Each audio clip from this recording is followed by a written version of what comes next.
Hello बच्चों, चलिए आज का हमारा प्रश्न है, निम्नलिखित फलनों का अवकलन कीजिए। फलन हमें यहाँ से दिए गए हैं, ए एक्स की पावर 4 है हमारे पास यहाँ से, प्लस बी एक्स की पावर 3 प्लस सी एक्स की power 2 plus D X plus E है। तो यहाँ से इस प्रश्न को करने हेतु हमारे पास यहाँ से हमारी मुख्य अवधारणा कार्य करेगी। मुख्य अवधारणा यहाँ से हम रखेंगे, यदि हमें यहाँ से कोई भी पद में x की घात n दिया गया है तो x की घात n का यदि x के सापेक्ष अवकलन किया जाए तो हमारे पास यहाँ से मान आता है n गुणा x की घात n माइनस 1। और नियत पद का अवकलन, यदि हमारे पास कोई भी पद नियत है अर्थात c है,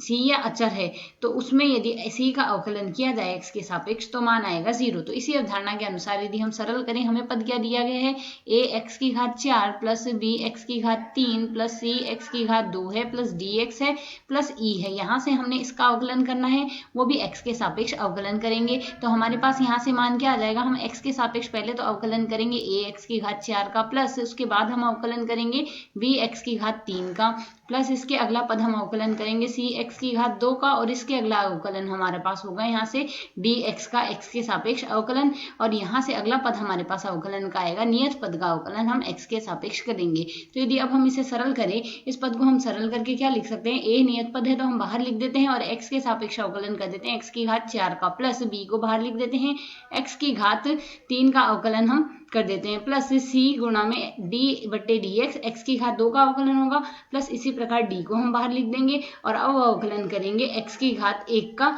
x के सापेक्ष। हम जानते हैं नियत पद का अवकलन 0 होगा तो अगला पद हमारे पास 0 आ जाएगा। इसे यदि हम सरल करते हैं तो x की घात 4 का अवकलन हमारे पास लिखा जाएगा 4 गुणा x की घात 3 प्लस b गुणा x की घात 3 का अवकलन आएगा 3 गुणा x की घात 2 प्लस c गुणा x की घात 2 का अवकलन आएगा 2 गुणा में x प्लस और x का अवकलन हमारे पास आएगा 1। इसे यदि हम सरल करें तो यह हमारे पास लिखा जा सकता है a 4a x की घात 3 प्लस 3b x की घात 2 plus 2c x plus d, यह आ जाएगा यहाँ से दिए गए फलन का x के सापेक्ष अवकलन। आशा है समझ आया। धन्यवाद।